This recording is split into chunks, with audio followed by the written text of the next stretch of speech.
Bom dia, boa tarde, boa noite, nossa querida audiência. Bom dia, boa tarde, boa noite, Guilherme Tiosso. Bom dia, boa tarde, boa noite, Jorge Ramos. Bom dia, boa tarde, boa noite a todos que nos acompanham aqui no nosso Vai Vendo Brasil. Hoje, quarta-feira, véspera de feriado, dia 19 de novembro de 2025. E olha, o nosso Vai Vendo Brasil tá assim, ó, repleto de informação para você ficar muito bem informado. Não é isso mesmo, Jorge? Exatamente, não é qualquer feriado, é o feriado de 20 de novembro, dia da consciência negra. É isso aí, Jorge. E olha só, agora no final da tarde já tem notícia que a estrada já tá assim, hein? Tá, já as estradas são feriado prolongado, a maioria dos municípios aí entraram com ponto facultativo, as empresas da iniciativa privada vão trabalhar normalmente, principalmente quem trabalha aí na área comercial vai trabalhar normalmente, mas o pessoal aí, isso não é porque o feriado é amanhã, quinta-feira, então vão emendar sexta-feira. As empresas, escritórios de advocacia, prefeituras, câmaras municipais vão emendar isso daí, mas você que trabalha no comércio, no shopping, trabalha na padaria, que trabalha na farmácia, esquece, você vai ficar aí. Tem como. Deixa o povo ir pra praia lá, comer alguém camarão. Tem que alimentar alguém. Exatamente. Quem tá de férias precisa comer, e quem tá trabalhando, é isso aí. Eu vou trabalhar, viu, Jorge? Você também? Eu não. Não? Não, mas não vou sair, não vou viajar nem nada. Vai fazer nada? Não, vou ficar dormindo, vou ficar deitado, acordado, vou ao banheiro, durmo de novo, assistir Netflix, assistir... meu Deus do céu, durmo de novo. Por que você não aproveita para arrumar as bagunças? Todo mundo tem aquelas baguncinhas ali, né? Aqueles documentos atrasados, aquelas coisas. Porque eu não quero, porque é feriado, eu vou, é dia da consciência. Dia da consciência não é para trabalhar, é consciência só. Tá certo, então, vai Jorge, vendo, vai vendo. Jorge Ramos, vamos lá, notícia do Supremo Tribunal Federal, em acórdão, abriu margem para Moraes decretar prisão de Bolsonaro em regime fechado na semana que vem. A projeção considera a jurisprudência pacificada na corte sobre o cabimento dos embargos de declaração e também embargos infringentes. Ô Jorge, você leu, você entendeu o que está acontecendo? Não, mas eu sei o que aconteceu. Vamos lá, traz para gente.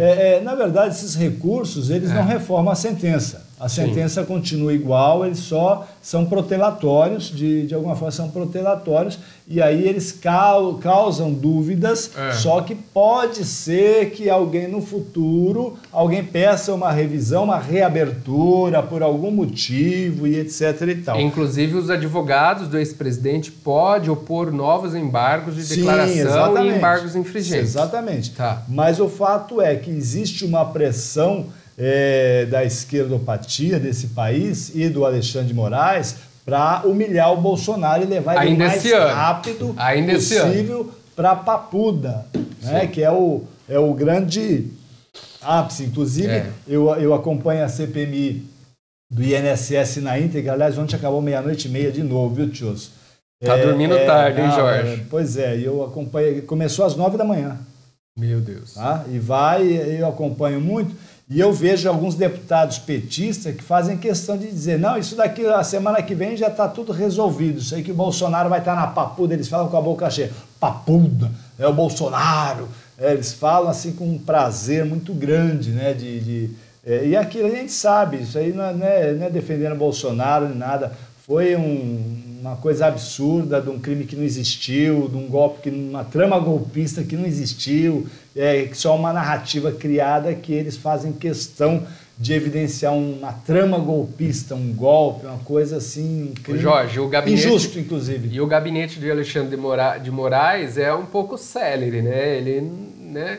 Eles trabalham dia e noite. É um gabinete bem produtivo, né? Assim, quando interessa... Eles costumam soltar as decisões pessoal, final de semana, domingo, 2 horas da tarde.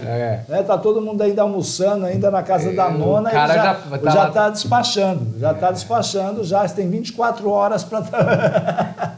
É coisas de Alexandre de Moraes. É rápido, então, né, no assim, gatilho. e coisas de Bolsonaro interessa muito, é muito pessoal. Isso não adianta falar, você está defendendo. Não estou defendendo. É pessoal, é nítido, a gente sabe, a gente acompanha isso já há 4 anos, aí, esse caso do Bolsonaro, Alexandre de Moraes. Então é uma coisa muito pessoal. É muito pessoal e, infelizmente, não deveria, tá? A gente deveria seguir a lei e a Constituição Federal. Mas eles são os donos da lei, os donos do poder aqui no Brasil ainda, então não tem jeito.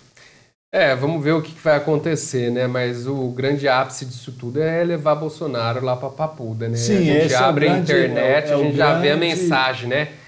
A primeira matéria, quando você abre MSN, essas coisas, é tudo lá. Bolsonaro vai para Papuda. Não, o povo já está comemorando como se fosse...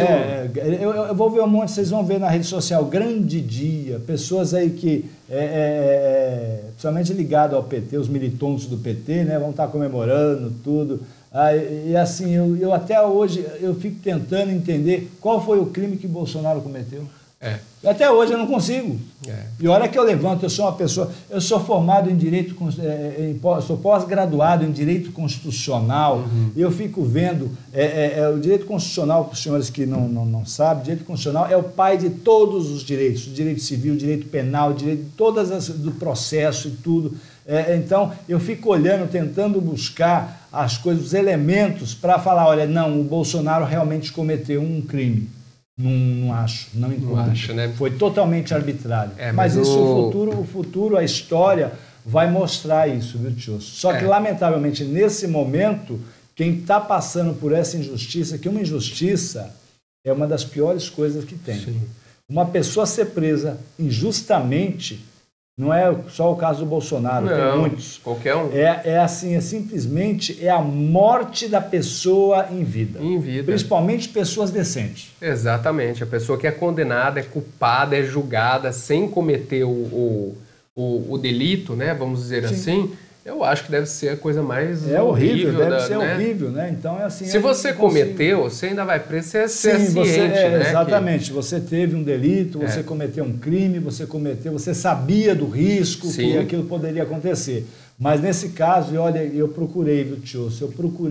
Eu acompanho esse processo do Bolsonaro já antes até dele existir. Quando o Bolsonaro ainda era presidente, eu acompanho lá de trás, quando o STF, Alexandre de Moraes, tirou o poder do presidente na pandemia. Sim.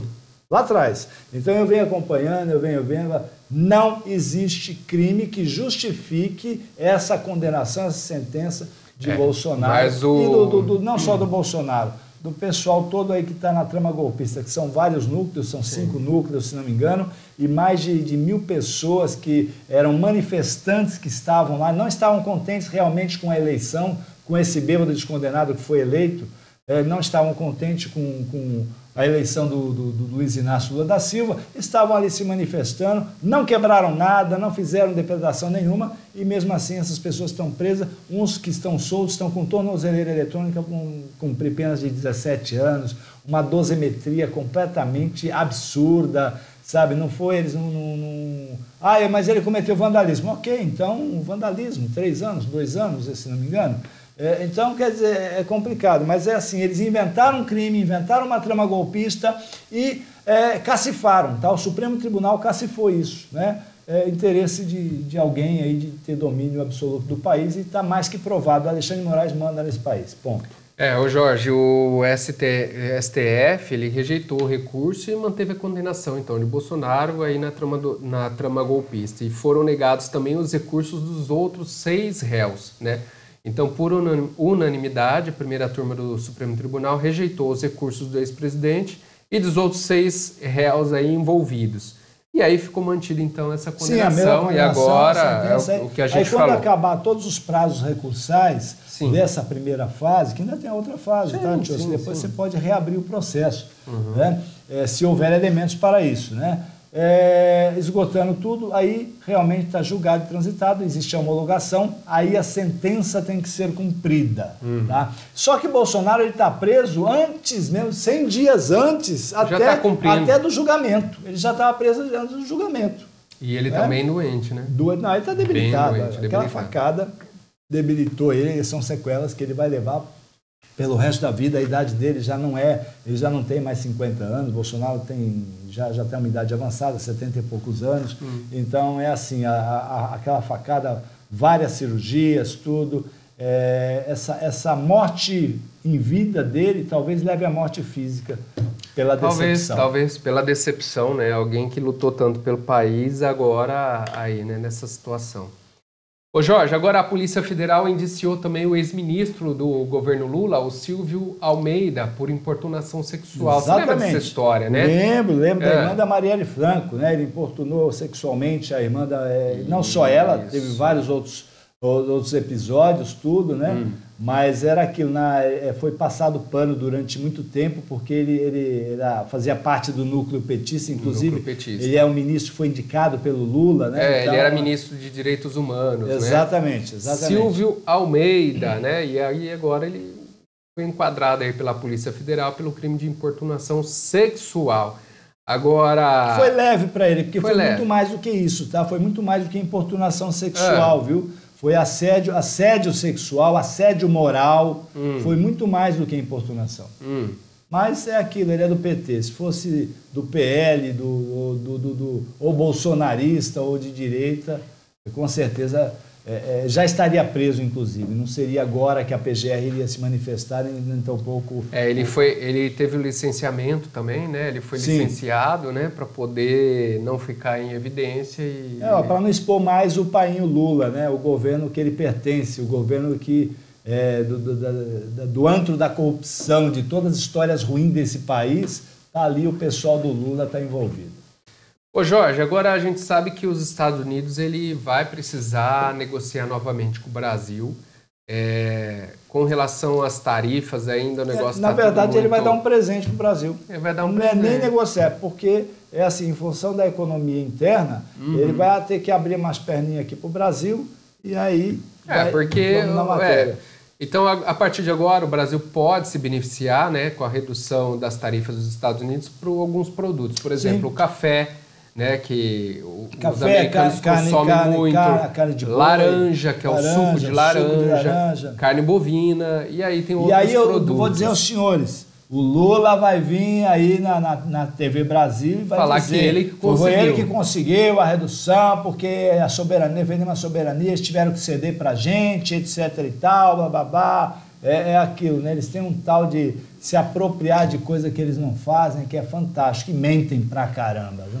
Bom, então a Casa Branca, tá, gente? Donald Trump, através da Casa Branca, anunciou na sexta-feira, então, um decreto do presidente que reduz as tarifas. Voltando, isso não tem nada a ver com negociação nem nada. É por um problema interno dos Estados Unidos, da economia dos Estados Unidos. Com produtos agrícolas, com produtos, que é isso aí, porque os Estados Unidos, o produtor norte-americano não tem capacidade de produzir a quantidade de carne para abastecer o mercado estadunidense. Assim como não tem de café, como não tem de suco de laranja. Não que eles não produzam. Café talvez não tenha produção de café, mas suco de laranja. Viu? Suco de laranja e carne, eles têm produção lá sim. Mas como durante muito tempo os Estados Unidos ficou importando muito com essa reciprocidade comercial com o mundo, ele acabou, de certo modo, diminuindo a produção de carne, aves e etc. e tal no país e em função de abrir o mercado. E agora o Donald Trump, querendo pôr rédeas, né, comercial e dentro do seu país, acabou aí tomando algumas decisões que não afetaram o mundo em si, com as tarifações, aquele negócio todo, para incentivar a produção interna dos Estados Unidos, só que é aquilo, nem tudo dá certo. E ele viu que não deu certo. Vamos precisar pegar o café brasileiro, porque a da Colômbia eles estão brigando. O chá, frutas tropicais, né, os sucos, né, não é só laranja não, tem mais sucos prontos aí que vai para fora. O cacau... O suco de cupuaçu é hiper mega consumido nos Estados Unidos, principalmente em Nova Orleans.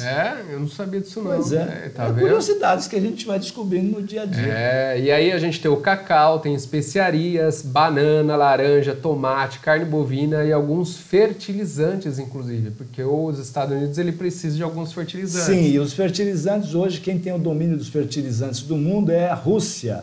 Eles têm aí a maior produção de fertilizantes do mundo está na Rússia, e eles estão nesse braço de ferro com essa briga de Ucrânia, Rússia, Rússia, Ucrânia, e eles não conseguem parar com isso, porque houve aí um pré-acordo entre o Zelensky, Vladimir Zelensky e o Putin, um pré-acordo que intermediado inclusive pelo Donald Trump, mas parece que a coisa não parou não, os bombardeios continuam.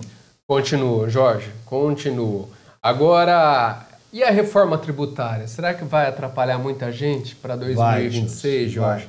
Eu ando conversando com muita gente, está todo mundo preocupado, viu? Nós vamos entrar numa salada porque, assim, não houve um corte de gastos aqui por parte do governo, desse governo cleptocrata. O governo está confuso, os contadores estão perdidos. Não tem um projeto, nem um plano econômico para o país. E aí foi feita uma reforma tributária que não foi feita por esse governo, já era uma coisa que estava circulando pelo Congresso há mais de 20 anos e precisava realmente aí se adaptar e adequar a reforma tributária à realidade fiscal do país, né? Porque o mundo se globalizou e as coisas não estavam conversando muito, então nós temos aí 47 impostos nesse país. Então, foi feito aí um projeto para que se reduzisse os impostos, não só os 47, reduzir os 47, na época o projeto inicial seria para 17, olha só, íamos reduzir 30 impostos, né? Mas aí o que fizeram? Criaram novos impostos, fizeram uma reforma de siglas. Então a reforma tributária brasileira nada mais é do que uma reforma de siglas e penalizando alguns comércios, algum tipo de indústria que prestam serviços ou que depende de serviços. Prestador de serviço prestador vai ser o mais complicado. Então é aquilo, aí aumentaram aí mais um imposto, que é o IVA, né? E aí somaram, não, mas agora vai reduzir, porque o COFINS, o PIS, vai estar tudo em um só. Mas não foi eliminado, o percentual é o mesmo ou até aumentou. Então nós vamos ter sim a arrecadação, ao invés de... vai aumentar muito. Vai aumentar, mas vai assim, aumentar eu estava dizendo assim, a dívida pública e os gastos desse governo não fizeram com que essas tarifas que tivessem nessa reforma tributária, que eu chamo de reforma de siglas, efeito. Por quê? Porque existe um déficit muito alto. Então, eles precisavam aumentar ali as tarifas em percentual para poder arrecadar. Então, essa reforma tributária que era para ter um benefício para as pessoas desse país, pessoas jurídicas e pessoas físicas que acabam, consequentemente, gozando dos benefícios, né? O consumidor final, tudo é para o consumidor final, que seria repassado muito menos impostos. Isso não vai acontecer, ao contrário, vai se aumentar. Jorge, e a falta de preparo e a falta de orientação das empresas pode causar um custo muito elevado e afetar aí a competitividade. Inclusive com multas fiscais. Multas fiscais, porque, exatamente. Assim, tudo tem prazo, tudo isso, essas reformas fiscais, essas coisas, tudo tem prazo para adequação. E de repente aquele prazo já foi e aí a empresa continua trabalhando no modelo que estava trabalhando antigamente, né? Do modelo que funcionava. E aí o que acontece? Perdeu o prazo, vai pagar multa. Além da tarifação ser maior, né, de aumentar os tributos, ainda vai pagar multa. Então isso vai acontecer muito e algumas empresas inclusive vão fechar, viu, tio? Vão, e assim, foram mais de 3 décadas aí de idas e vindas, de intensos debates e até que o Brasil aprovou essa nova regra para a cobrança dos impostos e tributos. Mas, ao menos de 2 meses, né, do início da implementação gradual da reforma tributária, já consta-se que 72% das empresas de médio e grande porte ainda não conseguiram se adaptarem os seus processos internos para poder ter um recolhimento, né, e a declaração de tributos sobre o consumo. Precisava de no mínimo 5 anos, tioço. Porque é uma transição, são coisas, assim, vai mudar muita coisa? Não vai mudar, você vai pagar imposto. Vai diminuir os impostos? Não, você vai aumentar os impostos. Você já sabe disso. Né? A única coisa é só os modus operandi, como é que se faz, como é que faz essa arrecadação? Vai ser através de quê? De DARF? Vai ser direto na fonte? Como é que vai ser isso? É só isso aí, essa adequação. Mas, na verdade, é assim, o que falta realmente é o ministro da Economia, o ministro da Fazenda e da Economia, que nós não temos, e um projeto de curto, médio e longo prazo, um projeto econômico e aí sim essa reforma se enquadraria bem. Não aconteceu, nós não temos ministro da Fazenda, não temos da Economia, não temos projetos. Um projeto de país nós não temos, nós temos um projeto de poder desse governo que elegeram, que escolheram, mas temos aí um ano para dar para trocar. Série. Todo dia é uma vergonha. Não, é vergonha nacional e vergonha internacional. Nacional e internacional. E aí o pessoal acha. Ô Jorge, e a COP? Foi um fiasco. Foi um fiasco. Aquilo foi uma coisa absurda, um gasto absurdo de um fiasco, de uma coisa que nada para nada, a lugar nenhum. Exato. Não é? Então é aquilo, só contemplou a companheirada, só os vermelhistas maquiavelentos, só isso, só aquelas festas. E aí eu vi uma entrevista da primeira-dama, da Janja, que era entusiasta da COP30, né? Que gastou uma fortuna com um coquetel aí para líderes mundial, não veio ninguém. Sim, não veio. Porque teve aí uma fala desse do chanceler alemão. Do chanceler alemão, né? Dizendo que o pessoal, a imprensa, os assessores, não via a hora de ir embora, né? Daquela COP30. Aí ela fala, não, é porque ele não se integrou, ele não comeu as comidas locais. Gente, essas pessoas não têm cabeça... O pessoal europeu é sério. A maioria dos europeus, principalmente essas pessoas ligadas aí, chanceler, ministros e etc. Esses caras não vêm para comer, gente. Eles não vêm para comer. É diferente de você, Janja. Nem para fazer dancinha regional. Janja vai para comer, ela que vai para desfrutar da comida, fazer da dancinha bebida, regional, fazer pose, para sair no jornal. Eles vêm com um objetivo. Qual é o objetivo? O objetivo era discutir aí o carbono, discutir o meio ambiente. Eles vieram com esse objetivo. Ninguém nem sabe para qual que era o objetivo dessa COP30. Você falar com a população... comer pato no tucupi ou as comidas locais. Não vieram para isso. E além deles não terem gostado do evento, eles também não gostaram de onde foi sediado. Exatamente, sem contar a falta de segurança. Sim, extrema. Falta de segurança, não tinha segurança, não tinha lugar para se hospedar, não tinha nada, mas foi gasto uma fortuna. E é porque a COP30, só os esquerdistas e aquelas pessoas que aprenderam a separar o lixo reciclável é que bate palma para esse tipo de evento que leva de nada a lugar nenhum e não serve para nada, só serviu para o Brasil passar vergonha internacional, mais do que já passamos. Bom, o chanceler alemão, ele disparou verdades e expôs o teatro da extrema esquerda na COP30, com gastos já superiores a 787 milhões de reais. Jorge, 787 milhões de reais. Essa conferência em Belém virou palco de vaidade política e alvo de críticas também não nacional, mas internacional. Sim, internacional todo. Só o Macron que adorou. Só o Macron, porque o resto dos outros países detestaram. Bom, durante um fórum em Berlim, o chanceler alemão, o Friedrich Merz, ele comentou sobre as experiências em suas delegações em Belém, a cidade sede da COP30. Eu vou pedir para você voltar no nome dele. Repita. Friedrich Merz, que é o nome alemão. Friedrich. Não é Frederic. Friedrich. Eu sei falar alemão. Briga. Como é que é? Não seria Friedrich. Não, a gente... Merz. Não, aí você está falando na linguagem deles lá, mas é Friedrich Merz. É isso aí. É que tem uma entonação, o alemão tem entonação. Não, mas aí eu não estou falando com a entonação. Eu estou falando para quem está compreendendo a gente compreender. Mas para que eu quero entender o nome do Friedrich Merz? Bom, as falas dele, vistas por muitos como verdades incômodas, rapidamente repercutiram aqui no Brasil também e provocaram reações imediatas de autoridades políticas ligadas à extrema esquerda. Até mesmo o cachaceiro falou, até ele mesmo falou, que nem se compara a Berlim com... Não dá para comparar mesmo, não tem como.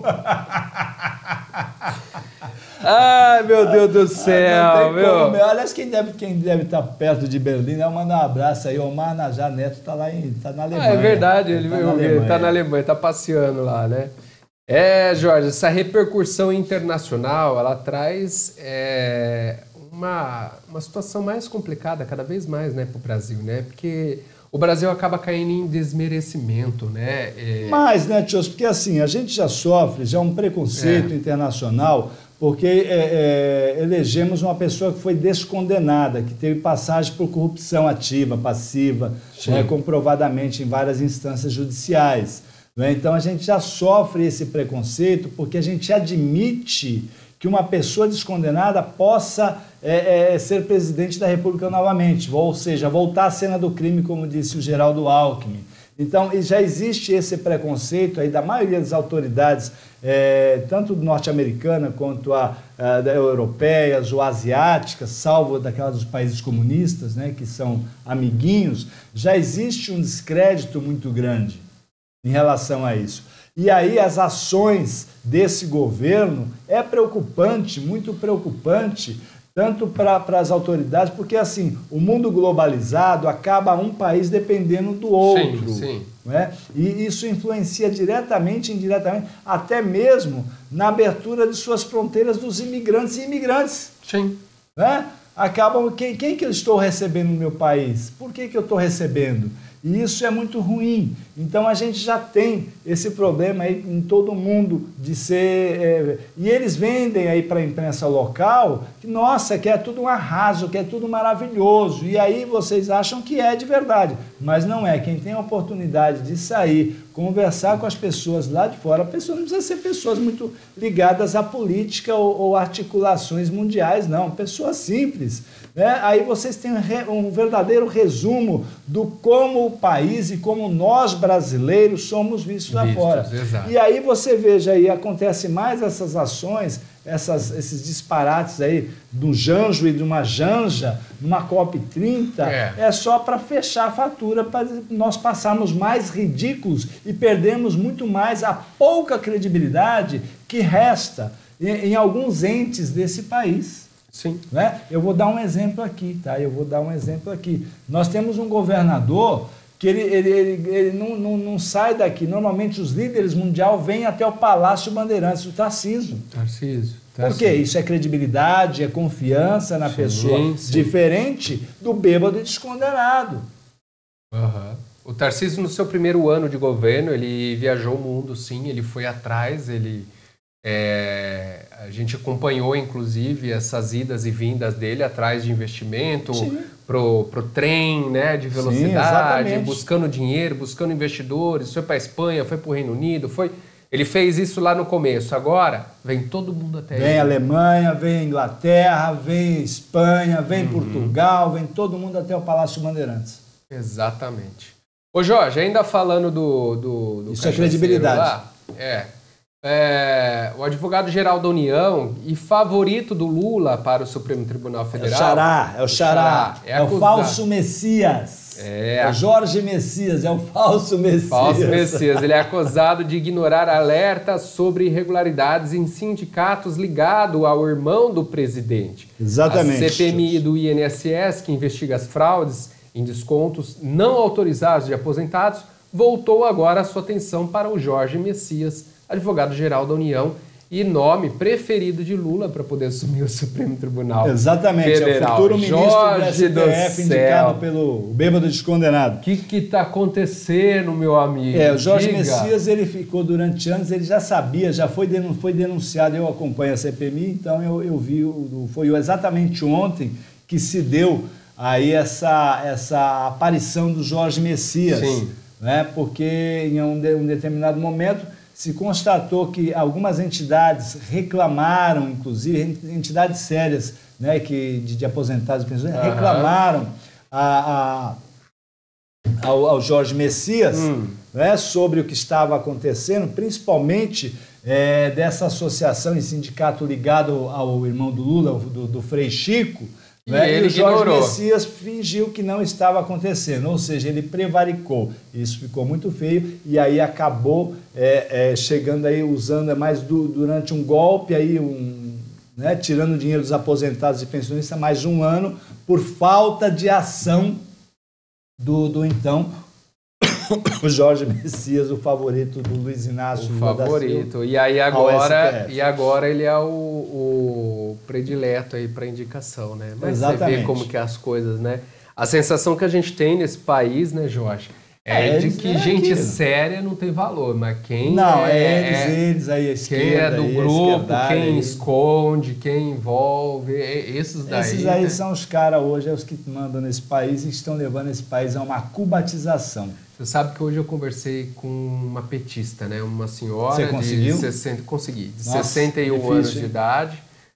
Bati um papo com ela falou que ela votou a vida toda em PT e que ela se arrepende amargamente depois do que está acontecendo no governo. Ela já é aposentada e ela traz, né, a informação durante essa conversa, falando da dificuldade para se manter, né, para ela manter a vida dela, ela como sozinha, ela aposentada sozinha, ela não consegue mais, mesmo ela não pagando aluguel, mas ela já está com dificuldade para poder se sustentar. Porque e o aí, país não tem um projeto de país, ele só tem um projeto de poder e de falácias, narrativas, falácias e esse discurso que vocês petistas gostam. Uhum, exatamente. Só que a gente que não paga junto e paga mais caro.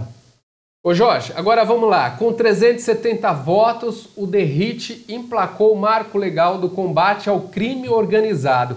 O Jorge Ramos ficou estudando isso, acompanhando de perto a votação até meia-noite e 25. Para trazer para a gente informações. Ontem eu estava acompanhando a CPMI do INSS, que foi até meia-noite. Sim. E até meia-noite e 25 eu estava acompanhando os dois simultaneamente a votação ali da coisa. Da coisa. Agora, ô Jorge, o projeto aprovado na Câmara, ele vem endurecendo penas contra as facções e milícias. E também prevê a apreensão de bens e amplia as restrições aos condenados. Agora, esse projeto de lei vai para o Senado, né? Exatamente. E a Câmara dos Deputados, então, aprovou esse texto que provavelmente a gente, em breve, já vai ter aí a resposta. Mas quem foi o responsável por emplacar isso foi o Guilherme DERRIT, não foi? Foi, na verdade, a gente deve isso ao Hugo Mota, que foi ele que nomeou o DERRIT como Obrigado, Hugo Mota, né? Isso aí, né? E como relator. Esse foi um projeto que veio, esse marco da segurança pública, veio do Executivo, mas completamente distorcido, protegendo o bandido, por causa de direitos humanos, uma coisa assim, querendo unificar as polícias como seria o SUS da segurança pública. E aí o Hugo Mota, o presidente da Câmara dos Deputados, deu uma bola dentro, convidou então o secretário de Segurança Pública do Estado de São Paulo, Guilherme DERRIT, para ser o relator. Ele se afastou como deputado, se afastou como secretário de Segurança do Estado para ser deputado, para ser o relator disso. Isso. E aí ele teve que fazer umas 4 adaptações nesse texto, as 4 ou 5, para tentar minimizar e agradar e entrar na cabeça dos tapados, dos cleptocratas, dos petistas, que aquilo seria, do jeito que é o texto original, seria maléfico, seria ruim. E aí os petistas, uma narrativa, não, mas aí vai tirar o poder da Polícia Federal. Eles falam isso de cima e embaixo, tá? Deputados estaduais, deputados federais, deputados estaduais, senadores, vereadores, eles ficam... eles têm essa característica de dizendo como se o DERRIT tirou a ação da Polícia Federal, que foi ruim, aquele negócio todo. Mas não, era simplesmente porque foi o convidado, foi o DERRIT, que é de direita, e é secretário de Segurança Pública do Estado de São Paulo, tem experiência na segurança pública. Deixa um pouquinho, porque aí tem aqui. Acho que conta aí um pouquinho das mudanças. As mudanças que houver, acho que está no próximo bloco. Apuração, condutas. Aqui, acho que é aqui, tem aqui... De acordo com o texto, será crime de domínio social, é isso aqui? Na verdade, o que foi feito foi criações de novos códigos aí penais, tá? Né? Condutas penais que têm uma pena diferente, não tem absolutamente nada, não mexeu nadinha com a Constituição, não mexeu nadinha, a Polícia Federal vai continuar atuando da mesma forma que atua, tudo é um fake news que o PT cria e os esquerdistas criam, porque foi o DERRIT, que é de direita, que fez, que foi o relator desse texto, que foi aprovado ontem com uma maioria enorme, uma maioria quase avassaladora, porque tinham presentes só 440 deputados. Então, foram 370 votos. 110 foram dos petistas. 110 votos contrários e 3 abstenções. 3 abstenções. Então, nós tínhamos 483 pessoas na casa. São 513. Então, você vê, de 483 pessoas, 370 votaram a favor da segurança realmente pública desse país, dessa reforma que é necessária, que é preciso, que acabou a graça das facções criminosas e dos ladrões virtuosos.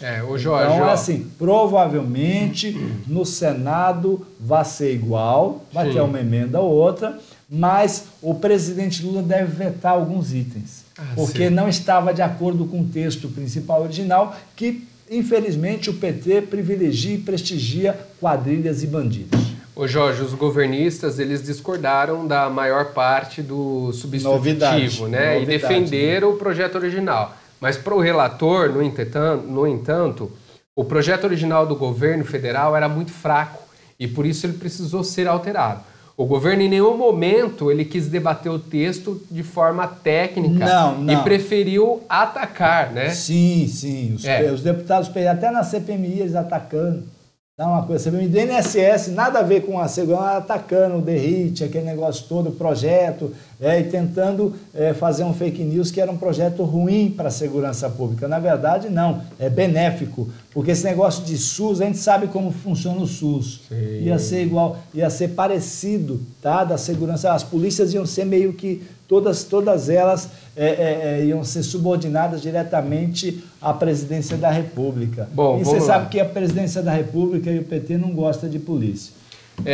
O substitutivo, Jorge, só para quem está em casa entender, ele tipifica várias condutas comuns de organizações criminosas ou milícias privadas e atribui a elas pena de reclusão de 20 a 40 anos em um crime categorizado como domínio social estruturado. O favorecimento para esse domínio será punido com reclusão de 12 a 20 anos. Então, assim, houve algumas alterações, vai ficar, assim, um pouco mais complicado para a bandidagem. Vai. Inclusive, alguns benefícios que os presos tinham não vão ter. Audiência de custódia, não vai ter, vai preso mesmo. Uhum. Aquele negócio todo. Por exemplo, visita íntima, não vai ter. Auxílio reclusão, não vai ter. Tá? Então, os filhos aí das pessoas, dos bandidos aí presos por facções que foi enquadrado como facção criminosa, não terão a pensão de INSS, tios. Muita coisa vai mudar, viu? E foi uma festa ontem, os deputados aí nessa votação à noite, depois de aprovado isso, né, Jorge? Você vê, tem aí a progressão, vê se dá da progressão. A progressão de pena, né? Para todos os crimes considerados hediondos, o texto aprovado aumentou o tempo de cumprimento de pena em regime fechado antes de que o condenado possa acessar o regime semiaberto. Que antes assim, quando ele cumpria 70% da pena, aí ele podia ir para uma progressão de regime, ele poderia ser solto, cumprir o resto em liberdade. Não, etc. Era 40%, agora foi para 70%. Isso, agora foi para 70%. Então, se ele cumprisse 40% da pena, ele já podia depois ir para o semiaberto. Agora não, agora ele tem que cumprir 70%. Vai ficar mais tempo preso. Então essas milícias, esses grupos, principalmente lá no Rio de Janeiro, aqui também, em São Paulo, mas PCC, Comando Vermelho, o pessoal ligado à quadrilha, essas facções, porque assim, na verdade, eles não queriam, o que o PT não queria era que fosse enquadrado como terrorismo. Tá? Essas facções fossem enquadradas como terrorismo. Quem faz a ação, quem mexe com terrorista é a Polícia Federal. Mas isso não foi feito. Na verdade, o que foi criado foi tipificações penais. Ponto. Sim. O que era continua, só foi eu achei legal isso daqui, né? Que o plenário aprovou também uma emenda do deputado Marcel Van Hatten, não vai poder votar mais, não. Exato. Preso agora não vai poder mais votar, né, Jorge? Esses presos que foram dessa tipificação penal. O que estava antes continua. Que legal, né? Que belezinha, não? Pois é, não vai ter mais comemoração quando o Lula ganhar a eleição nos presídios. Vai? Não. Será? Vai ter, sempre tem. Vai ter, sempre tem. Painho, né? Painho, né? Vai vendo, Brasil, vai vendo. Ô, Jorge, a gente vai falar aqui também de uma operação e levou preso o dono do Banco Master, né, que é o Daniel Varcaro. Ele foi preso pela Polícia Federal em Guarulhos, né, durante a operação, e em 4 estados e também no Distrito Federal. A polícia prendeu no aeroporto de Guarulhos o dono do Banco Master, que estava tentando deixar o país. Ele ficou detido, né, na superintendência da Polícia Federal. Ô Jorge, o rombo é milionário, né? O Banco Master, inclusive tem um outro banco junto, né, que também faz parte do Banco Master,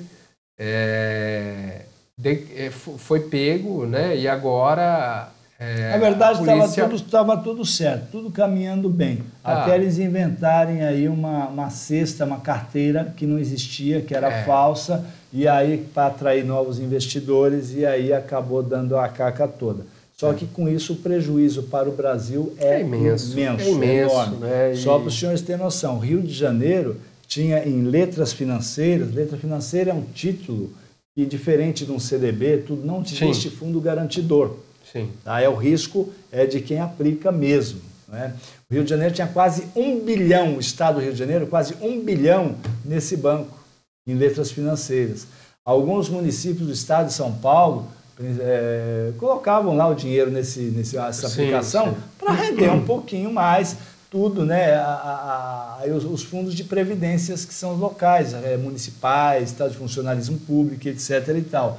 E isso tudo estava em letras financeiras. Letras financeiras é o tipo de investimento, não é deste banco, é em qualquer banco, tá? Que não tem cobertura de uma incidência de uma liquidação. Ô Jorge, isso é muito perigoso, não é um risco muito grande de um município fazer Mas um negócio aquilo, desse, né? Ele tinha liquidez, era um banco, o banco tinha liquidez, né? Tinha credibilidade e ele estava crescendo, ele estava desses bancos de investimento e bancos pequenos, era um dos maiores do Brasil. Só que desde 2019 ele já vinha sinalizando com problemas. É que o mercado financeiro ele é ambicioso, as pessoas são gananciosas. Sim. Desde 2019, esse banco já ofereciam taxas, por exemplo, de CDB muito acima do mercado. Desde 2019 eles já ofereciam alguns títulos do próprio banco ou de carteiras que eles montavam, algumas carteiras de multiriscos, né? Muito acima do mercado, com uma rentabilidade muito alta.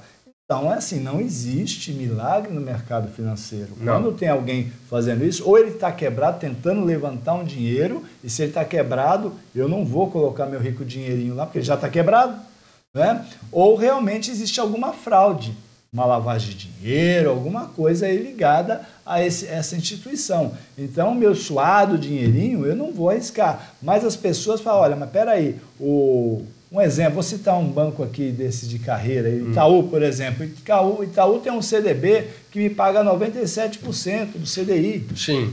Aí vem o Master e me oferece 130% do CDI. Peraí, por que eu vou fazer com o Itaú? Vou fazer com o Master.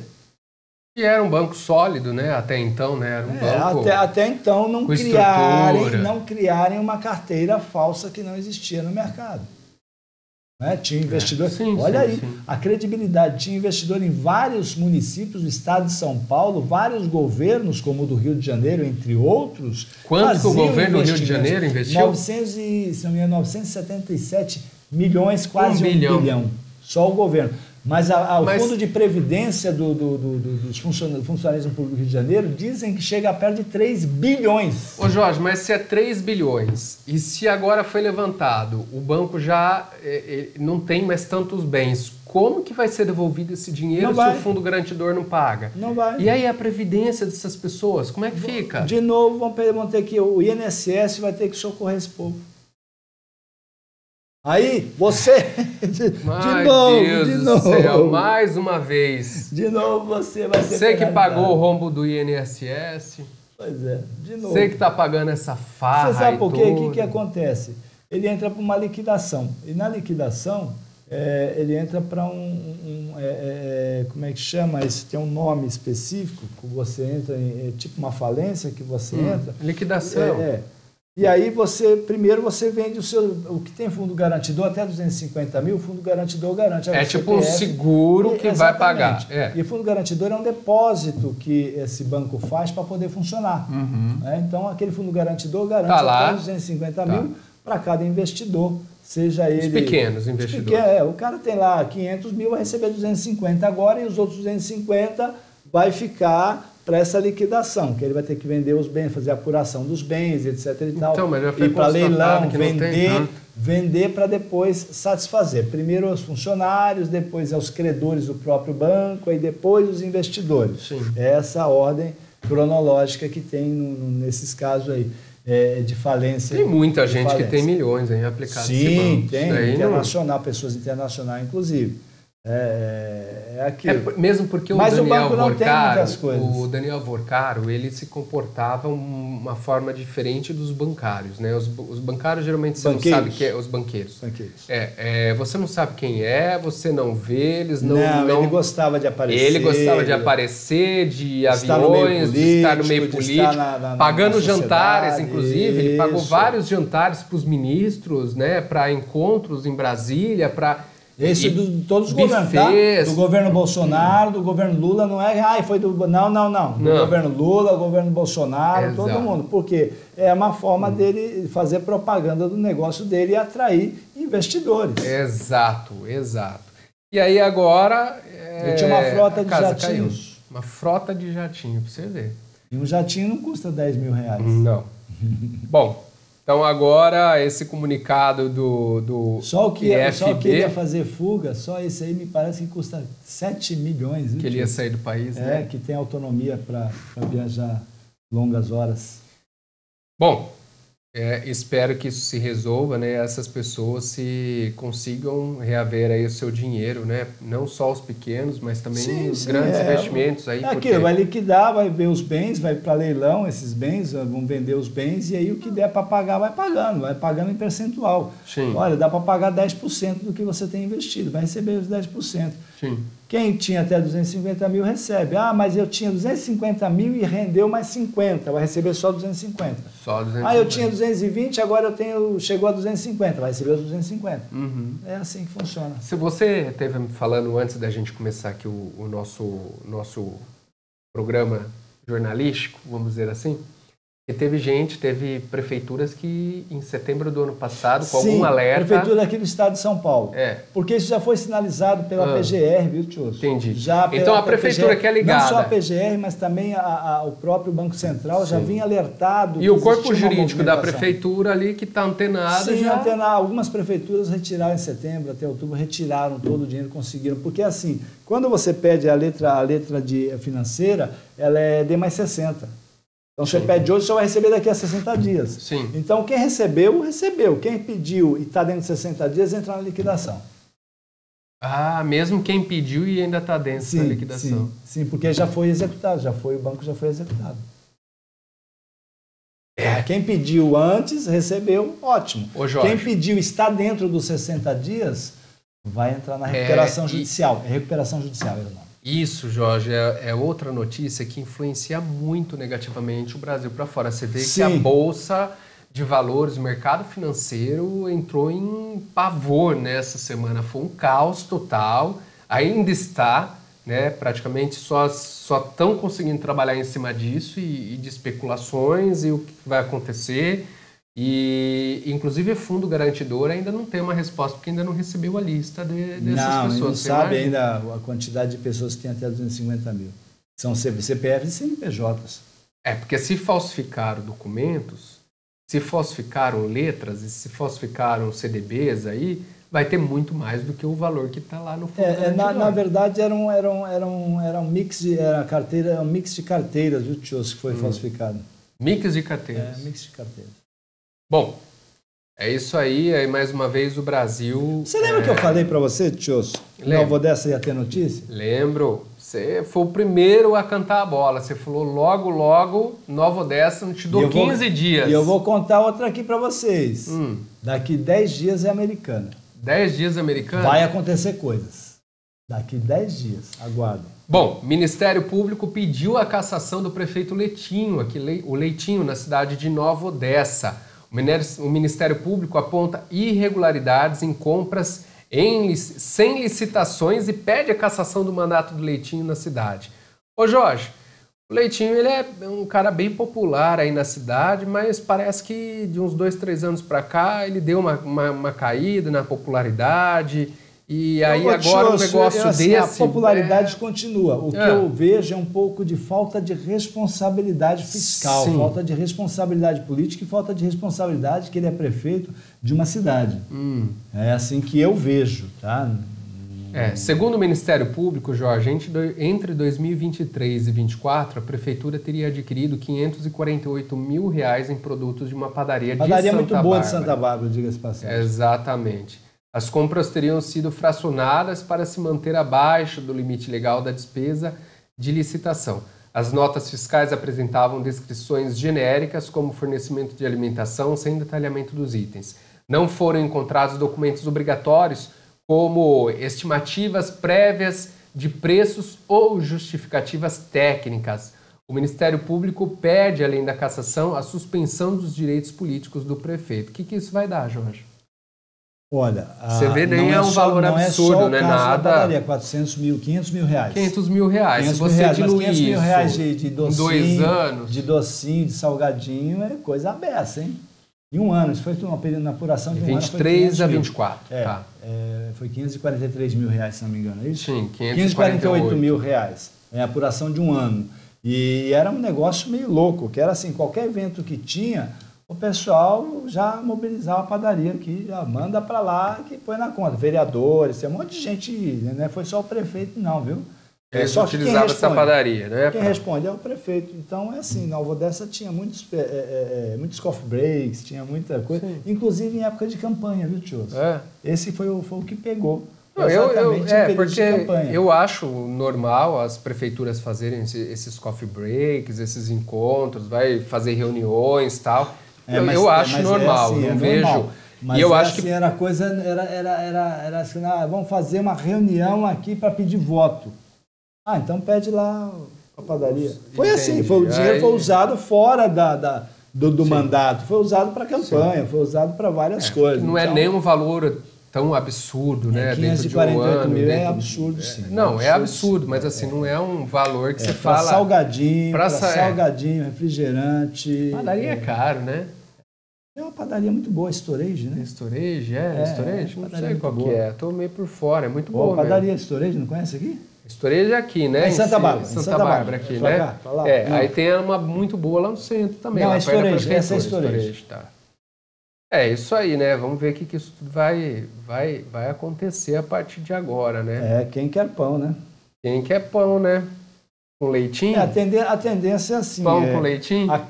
Pão com leitinho. Você sabe, Nova Odessa, quem me falou isso foi o Reginaldo lá do Liberal, que me disse essa, né? Que Nova Odessa foi escolhida como a cidade pelo governo do estado, a cidade de São Paulo que é do queijo, né? Lógico, o prefeito é o leitinho, tem o queijo, né? E o vice é o mineirinho. É o mineirinho, o queijo e mineirinho. Ô Jorge, vamos falar aqui rapidinho de Americana, então? Mas muito rápido, porque Americana tem bastante coisa para falar, tio. Vamos lá. Operação Perda Mínima em Americana. Equipes de reforço iniciam força-tarefa nos bairros Parque das Nações e Morada do Sol. Bom, ô Jorge, vamos resumir isso daqui, vai. Bom, resumindo. Americana. Eu não vejo mais reclamação de falta de água desde quando o Fábio Renato assumiu o DAI. Acabou o que aconteceu? O que mudou? Porque na minha casa que faltava água todos os dias, não faltou mais. Sim, na minha também não. Não faltou mais. E a gente mora em pontos... E eu não vejo a cidade, como estou, porque antes era rede social, era só... Não, ninguém mais fala nada, não fala. Não tem mais problema. Então é assim, eu não sei o que aconteceu. Ou o Fábio, ele tem uma varinha de pirim-pim-pim que funciona... ou tinha alguma coisa errada num boicote àquelas pessoas que estavam anteriormente no DAI. Você não acha que porque choveu, melhorou a captação, melhora a limpeza da água? Nós não tínhamos problemas de água, nós não tínhamos problemas de crise hídrica aqui em Americana. O que foi divulgado a princípio era crise hídrica, mas não era bem crise hídrica. Foi feito um decreto, né, que a crise hídrica para poder comprar as coisas, fazer as coisas sem licitação. Então era da crise hídrica. Mas a Americana, assim como no governo do estado fez também, vários, né? A Americana não tinha problema com a captação de água. O que nós não tínhamos era uma água de qualidade para fazer o tratamento. A nossa estação de tratamento é muito velha, né? Sim. É uma estação pequena para o tamanho da cidade, é velha, precisava inclusive, já deu notícia que vai ser ampliada. Vai ser ampliada. Vai ser ampliada agora. Deu notícia. Não vai ser isso, não é uma coisa que vai refletir agora nos próximos 2 anos, é uma coisa de médio e longo prazo. Sim. Será ampliada. Coisa que precisava ser feito já, isso no governo do Eric, lá atrás. Que foi o DAI, na verdade, passaram vários governos, ninguém fez nada. Quem tentou fazer alguma coisa foi o ex-prefeito Omar Najjar. E o Chico acabou dando continuidade, foi o prefeito Chico. Porém, é aquilo, o DAI vinha com problemas sérios, assim, as pessoas sem água, era uma coisa absurda, e todos como os que dias, o Fábio consegue dias. resolver um negócio tão rápido assim? Isso que a gente comentou aqui mesmo, né? Não, a gente falou que se ele assumir, a gente sabia que ia melhorar. Ele vai atrás do problema para resolver. E ele não vai para casa antes de resolver o problema. Sim. O Fábio tem esse comprometimento, é uma coisa dele. Tá? Sim. Não estou aqui falando que pode ser que o DAI vai ficar maravilhoso. Estou falando do Fábio.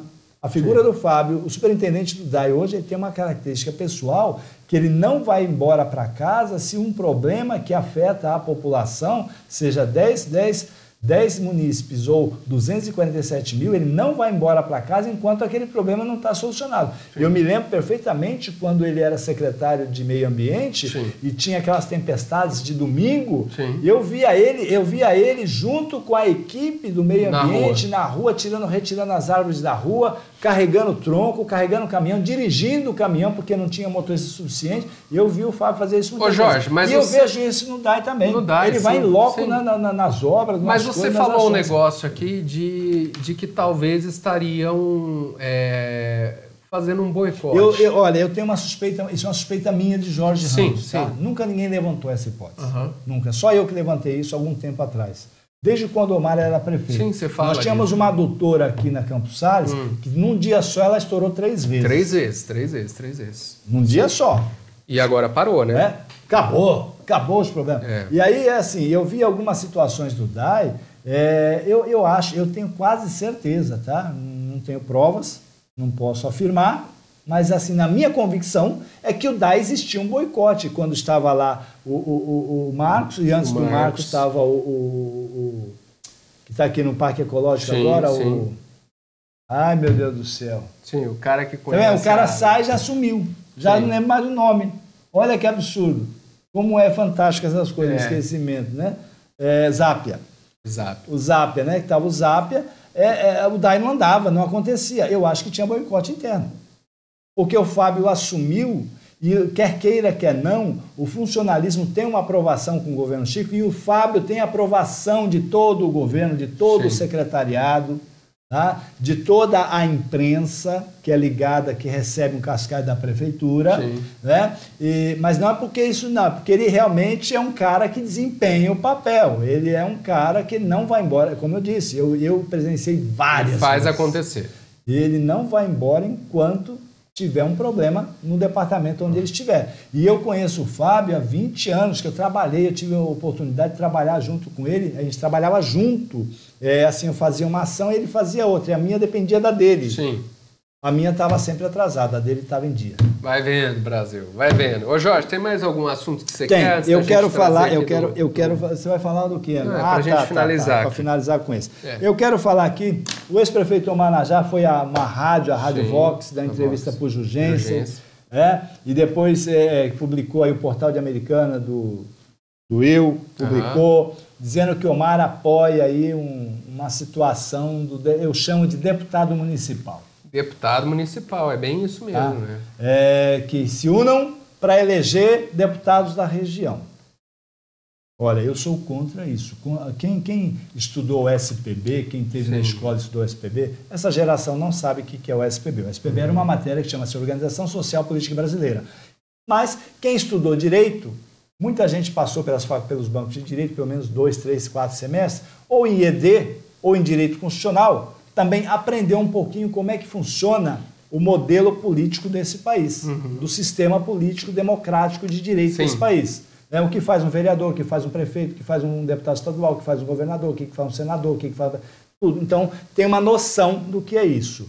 E aí, a gente vê situações como essa. Eu respeito muito o prefeito Omar. Eu tive divergências enormes enquanto ele era prefeito, Sim. porque eu era um crítico, acho que era o único e um dos mais ferrenhos críticos de Omar Najjar enquanto ele era prefeito, e algumas convicções que eu tinha continuo tendo em relação àquele período que ele foi prefeito. Mas essa, Omar, não dá. Essa não dá, não tem jeito. Como assim você quer um deputado municipal? Para a gente se unir para eleger um deputado municipal? Não, deputado é para o Estado. Deputado é para fazer leis e votar leis, o federal da nação e o estadual do Estado, dos 645 municípios. Agora dá um exemplo. tem vereador. Agora dá um exemplo. Nós tivemos 4 deputados durante um período.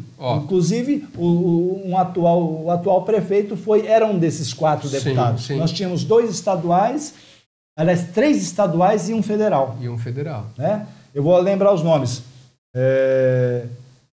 Antônio Mentor. Sim. Chico Sardelli. Cauê Macris. E o federal, Vanderlei Macris. Nós tínhamos 4, nós tínhamos mais deputado do que a igreja de farmácia aqui por metro quadrado. E chegou durante esse período, veio muita emenda, muito as emendas que vieram, se a gente somar agora que nós não temos nenhum deputado, nós temos somente, eu vou dar um dado, só de um dos deputados, que não são da cidade. Foram 9 milhões em emenda, inclusive para a saúde. Um deputado de Sumaré. Não vou citar o nome também. Só um. Nós temos o PT, que inclusive 700 mil agora para o Natal. Para essa iluminação, para a decoração de Natal no centro da cidade americana. É mais dinheiro, mais emenda do que quando a gente tinha 4. Exato. Estão somando todas as emendas, e sem contar as emendas que vieram através do Léo da Padaria, que foi atrás, do Derrite, que foi do Thiago Brock, que foi atrás, emendas para comprar armas para a Guarda Municipal. Sim. Sem contar emendas do Pastor Miguel, do Marcos Caetano, que conseguiu aí fazer, inclusive, nós tínhamos um problema sério do Marcos Caetano ali, ele resolveu um problema. Porque antes, a sensação que eu tinha, como a Americana tinha esses deputados, os outros não conseguiam nem mandar a emenda para cá, ficava bloqueado. Existia um monopólio. O próprio Cauê, eu sou testemunha disso. Sim. Você também já evidenciou situações isso que era emendas para vir para Americano? Não. Tem que passar pelo Cauê, o Cauê não autoriza. Se ele autorizar, aí ele exatamente, era assim. Não autorizar. Então, não autorizar, porque não era dele.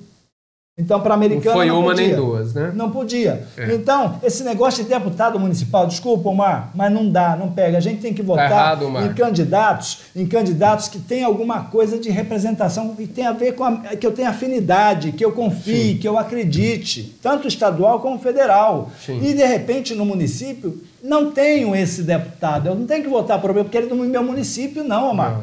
Desculpa, mas eu acho que você está errado na sua... Eu entendo a sua concentração, mas é um modelo antigo de se fazer política. Se a gente for levar a política do jeito que tem que ser... Não, nós temos vereador que vai atrás dos deputados, dos seus correligionários, o prefeito que vai atrás, o vice-prefeito que vai atrás, que esse é o verdadeiro papel. Sim.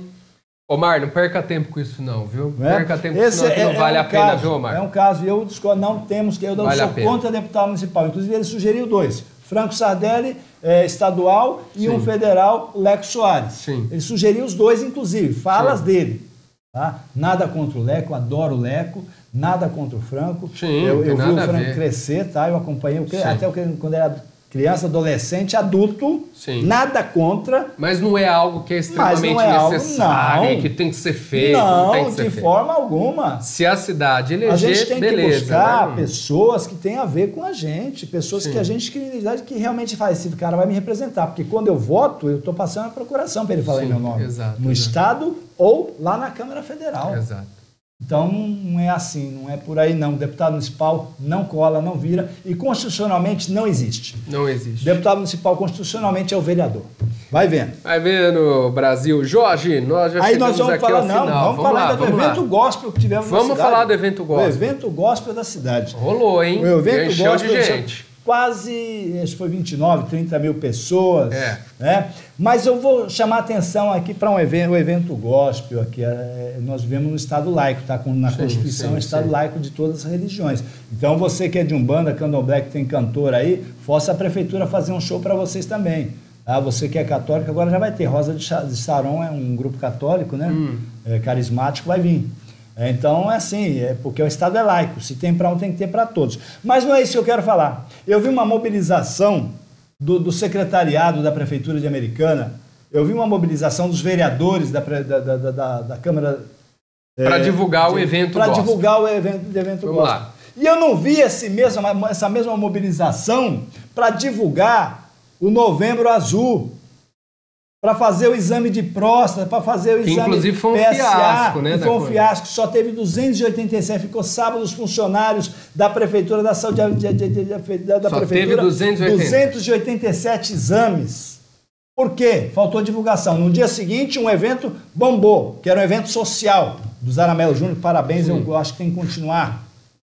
Do Dr. Panhoca e Zaramelo Júnior. Tem que continuar, porque eles também atendem. Agora, eu vi essa mobilização... Próstata dá voto? Não sei se próstata dá voto, mas ela é saúde pública e tem que ser respeitado, porque esse é o verdadeiro princípio constitucional de qualquer ente político. Saúde, educação e segurança. Evangélico dá voto? Muito voto. Os evangélicos podem ser utilizados. Aí, vamos lá, por falar de evangélico, eu vi ontem, o Levi Rossi apresentou um título de cidadão americanense, uma das maiores honrarias do município, para um pastor. Não conheço o pastor, de repente é uma excelente pessoa, não é disso que eu vou falar. Não é disso que eu vou falar. Eu vou falar o seguinte, vem aqui uma pessoa, a bancada evangélica de Americana, vem defender, eu vejo bastante, é título de cidadão americanense, é homenagem ao pastor não sei o quê, medalha de não sei o quê, não sei o que ao pastor, e todas as defesas, né, para defender esse projeto, para justificar, para que os companheiros votem, é essa. Não, o pastor fez isso pela igreja, porque ele arrebanhou almas, porque não sei o quê. Qual foi o serviço relevante ao município? Ele fez para a igreja.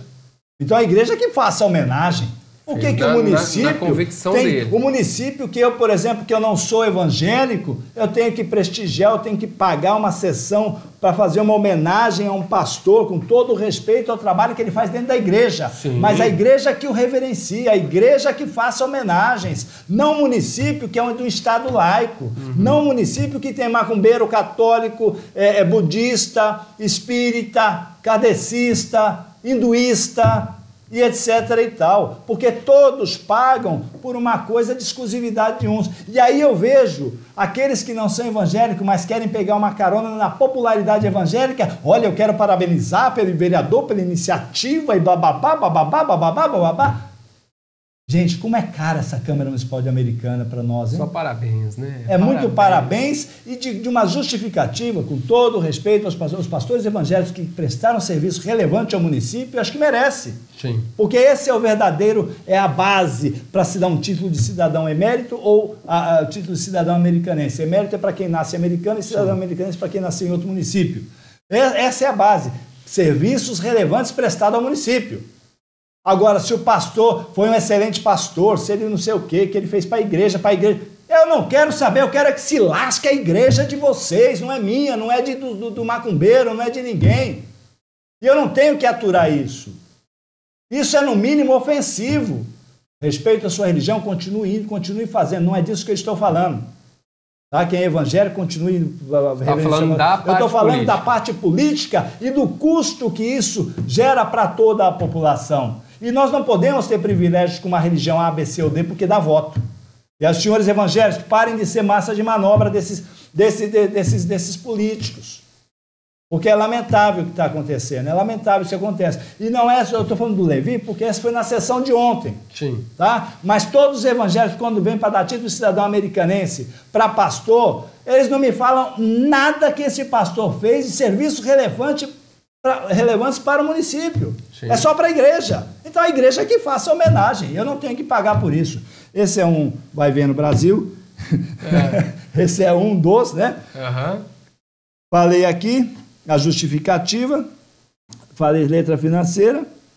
Vamos falar um pouquinho do deputado, já mudando, saindo de Americana, do deputado do PT, o Renato Freitas, Tá circulando um vídeo aí que ele tomou um pau na internet. Um pau, ele foi pra cima e apanhou, só né? Só se digitar Renato Freitas, PT, ao aparecer que ele tomou um pau. Esse é um deputado que invadiu o supermercado, é um deputado que invadiu a igreja. É deputado, lembra? E não foi caçado, nem sei por quê. Né? Porque a companheirada protegeu lá no STF. Mas era para ser caçado, o deputado estadual. Né? Causa essa confusão toda e não é. E tomou um pau, passou feio, tá passando vergonha aí na internet. Mas isso é um deputado provocar briga na rua, isso é papel de um deputado, é para isso que a gente paga uma fortuna de salário e toda a estrutura. Aqui em Americana, um vereador custa R$1,5 milhão por ano, para cada um de nós. Sim. Cada vereador, custa R$1,5 milhão. Quanto custa um deputado estadual? Porque ele é estadual do Paraná. Vai vendo. Ô Jorge, para a gente finalizar aqui o Vai Ver no Brasil de hoje, você escreveu um editorial especial sobre o dia 20 de novembro, né? E aí você dá o nome do Quilombo à Constituição, protagonismo negro sem vitimismo.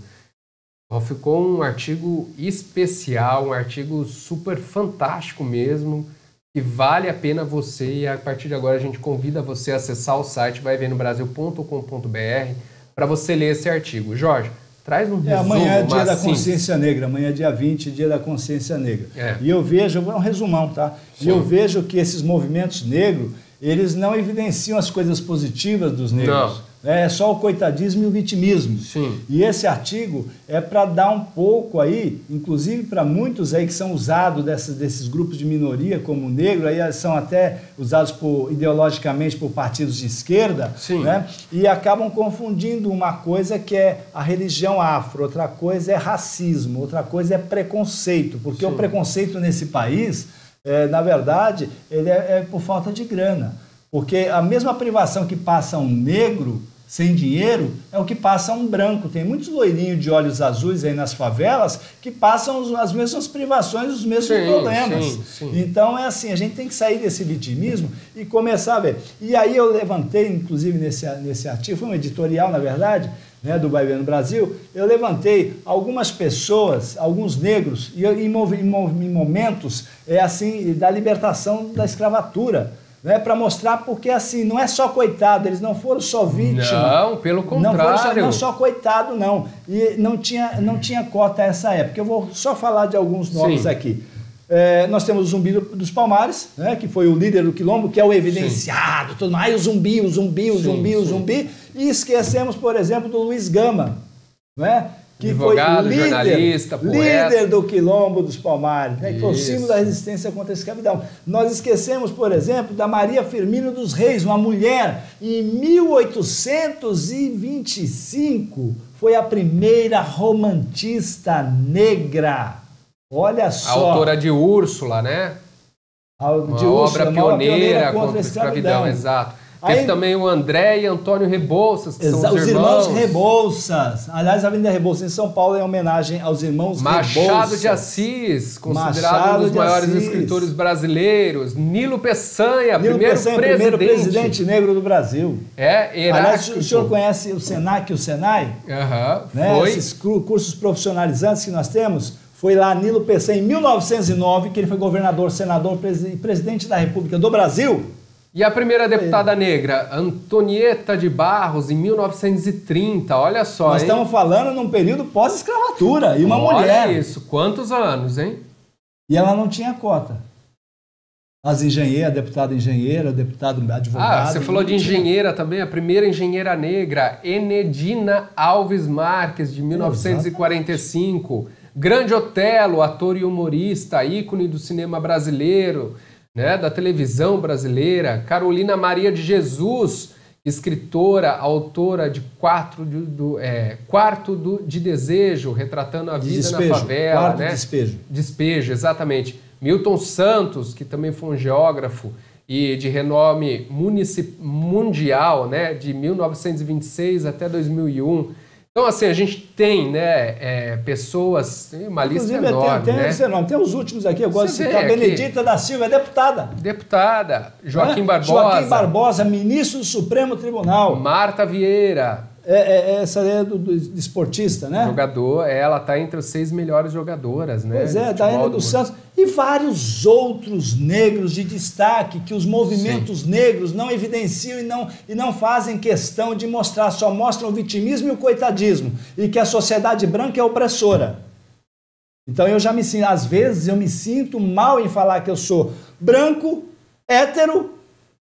Eu me sinto mal, porque as minorias já me olham discriminatoriamente, mas eu continuo duro sem dinheiro. As privações que eu passei enquanto era criança, os mesmos negros também passaram. Sim, sim. Então, nós temos o artigo 5º da Constituição que diz claro, nítido e em bom som. Todos são iguais perante a lei. E no dia da consciência negra, né, Jorge, é legal nós olharmos por esse ângulo, né, por o ângulo positivo, né, dessas pessoas que tiveram sucesso, não só pelo vitimismo, que foram esquecidos pela história, inclusive pelos professores da rede pública de ensino, fazem questão de esconder esses negros de destaque. Nós temos um negro que dá e eles a gente tem que mostrar, né? Exatamente. Eles a gente tem que dar como exemplo. Nós temos um negro que saiu da favela do Jaguaré, no Butantã. Você falou mesmo. Tá? Ele é professor em Harvard, da maior faculdade, uma das maiores faculdades aqui, de maior prestígio, pelo menos, do mundo.